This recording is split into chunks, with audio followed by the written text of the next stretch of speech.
Tusind tak for, at jeg fik komme. Jeg skal fortælle lidt om ord og tanker i forhold til doggen, som jo har et enormt stort tema, synes jeg. Jeg startede med et lille galleri yde på det, jeg kaldte Sunny Hill, Solbær, på grænsen mellem Råde og Rygge.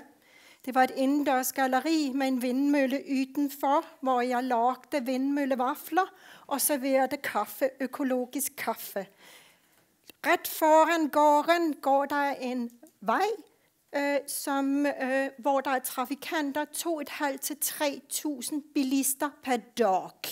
Så jeg tænkte, at det her potentiale for et publikum var enormt. Det var det ikke.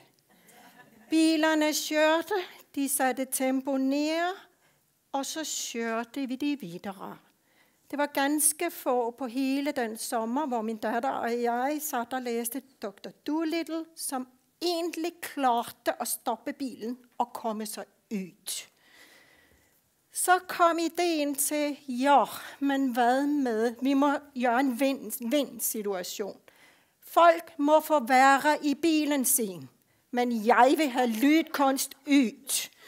Og der blev det til drive-in for lydkunst. Og samtidig savnede jeg også, at lydkunst og samtidskunst i det hele taget kom ud i Østfold.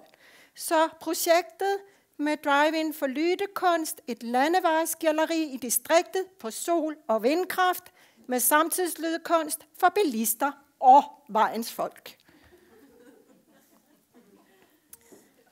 Men hvordan skabe interesse for et rigtig smalt og rimelig ukendt kunstfelt? Det, der var cocktailen dengang, som vi lykkedes med, det var at invitere. Der var den liste, der hed 110-listen. Den fungerede på det tidspunkt vældig godt. Så der lagde vi det ud. Jeg slængte og betalte egen lomme en annonce til billedkunst, så vi fik landsdækkende opmærksomhed. Så forhandlede jeg med naboerne, for en ting var vejen, det var statens eller kommunens, og den anden, det var privat grund. Så der var noget forhandlinger her. Og så skulle de jo gøres interesserede og inviteres ind. Så var der delen med at finansiere. Det gik meget godt, for ideen var ganske ny. Folk bed på, søgte tilladelser, få op en ny hjemmeside, lave flyers, dele dem rundt på alle strategiske stater og invitere pressen, som også dengang var ganske interesseret, og kom. Og så var strategien også at få lokale politikere ind og helst ordførere. Og de kom. Og så var der også ved åbningen en performance, så der skete lidt mere. Da man kom ud langs landevejen, og der skete noget. Det man gør, det er, at man, nu er det lidt tungt der, men man kører med bilen hen langs med, åbner vinduet, tager lydkunst, nyder udsigten, og så kører man, når man ikke gider mere.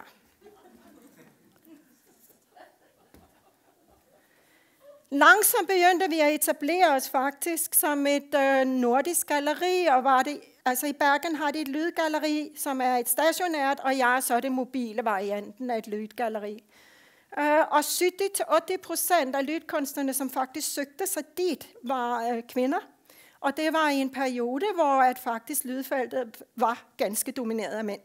Og det er det egentlig været i hele min karriere som kunstner, men det har virkelig ændret sig her de sidste 5-10 år. Kunstnerne søgte online, og de anbefalte var andre.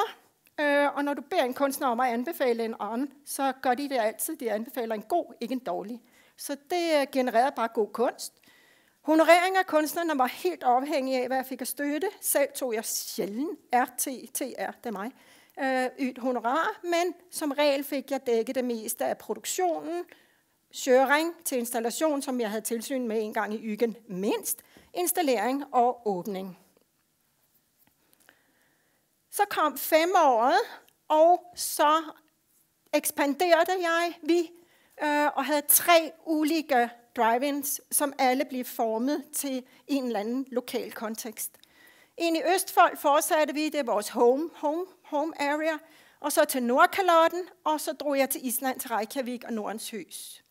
Og alle steder blev der inviteret nye lokale kunstnere ind, og der var samarbejde med lokale aktører. Jeg var vældig afhængig af, når jeg drog ud, at jeg havde et godt samarbejde med institutioner, for jeg var fuldkommen afhængig af, at de formidlede, at jeg havde jeg kunne bruge deres, at de simpelthen fortalte om mig via deres netværk.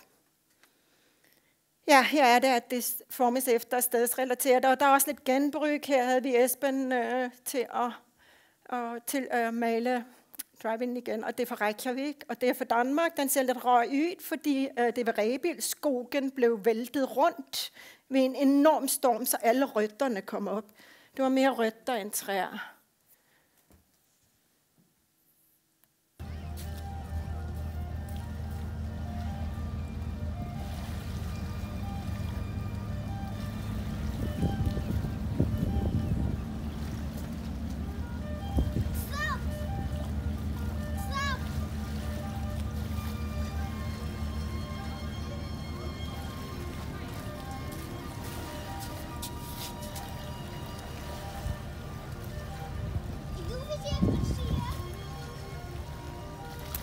Der kom 10-året for drive-in for lydkunst, og spørgsmålet var, skulle man gøre noget stort ud af det? Og så søgte jeg kommunens kulturstipend og fik det, og så fangede bordet. Jeg søgte med 2 store projekter. Urban Sound Art var det ene. Så i det året blev drive-inen så til Sailing of Sound Art på verdens mindste strand i Gamlebyen, hvor man kunne sejle hen og lytte. Og det, I hørte, det var Christine Marie Åsvangs enormt smukke værk, som er dedikeret til elven Glomma. Og så havde vi lyd i byens rum, hovedsageligt Frederiksstad. Vi har store ambitioner om at skulle ud i det hele Østfold. Det klarede vi ikke af flere forskellige grunde, men vi kom vældig godt ud i hele byen. Vi var alle installationer, der blev sat op ydendørs, gik på sol eller vind.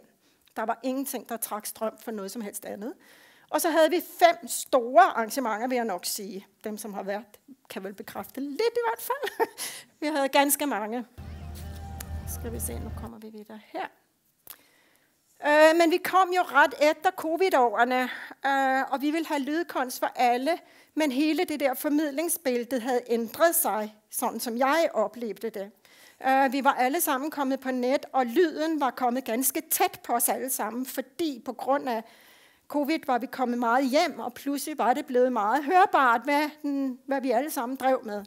Men i hvert fald formidlingslandskabet havde ændret sig, og hvis vi skulle lykkes med Urban Sound Art, og det var virkelig ambitiøst, så var jeg nødt til at få nogle hjælpere ind. Så jeg havde en kort periode en virkelig dygtig producent inde, og også en markedsfører, altså en formidler. Og vi sammen fik lavet et rigtig godt fundament. Og de penge fik vi fra Koro til at bygge op det her. Og det vil jeg sige, det var super, super godt.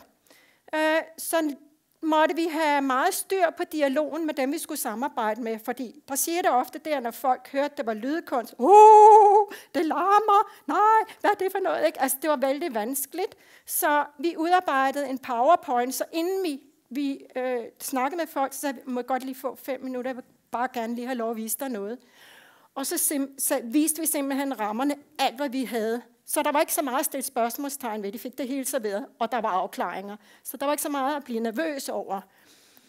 Og så var det også sådan, at vi måtte være meget mere fysisk opsøgende. Alle de her mails, vi sendte ud, det røg ind. Der var overload af information. Folk det bare sådan. Så vi måtte igen tilbage og være fysisk opsøgende.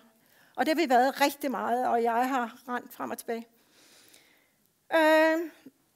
Det vi brugte, fordi vi arbejdede tværstetisk hele vejen igennem, og det som var et clue her, det var ligesom at sige, hvad er det, vi kan samle os rundt? Det vi kan samle os rundt, det er lyd.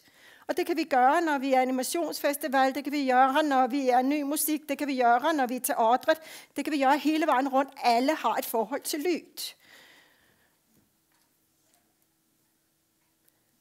Urban Sound Art lancerede altså, jeg skal ikke gå ind på de selve arrangementer, det kan I se på netsiden, men vi bød jo ind alle de tidligere deltagere i Drive-In for Lydkunst. Det var mere end 70. 34 sagde ja til at komme, hvilket var lidt svedt på hovedet, fordi det var mange. cirka 30 blev det dog, men der kom nogle andre ind, og så var der at intervenere i hele Frederiksstad og omegn, hvem vi kunne hente ind. Simpelthen at løfte. Så 53 kunstnere, og så var der nogle genganger, 64 lydværker, performance, fremføringer i en eller anden format. Det fik vi lykkedes med. Alt det opsøgende arbejde, jeg ser en liste der, og så har jeg endda glemt nogle stykker. Det er nogle af dem, vi har samarbejdet med. Vi har fortsat en vej at gå. Jeg har jobbet lidt med det, men har det ikke kapacitet til det i Syd 3. Men i forhold til mangfold og integrering, der synes jeg, at vi savner og jobber noget mere. Og det gælder både i forhold til psykisk, fysisk funktionsniveau, som dem, hvor det varierer lidt. Også noget med, hvem vi er som køn, og at vi har en frihed til at være den, vi er. Aldersspredning, gamle som unge, etnicitet, kulturel baggrund osv. Jeg er færdig næsten. Har vi for mange roller? Jeg begynder at føle, at jeg har lidt for mange hatte på.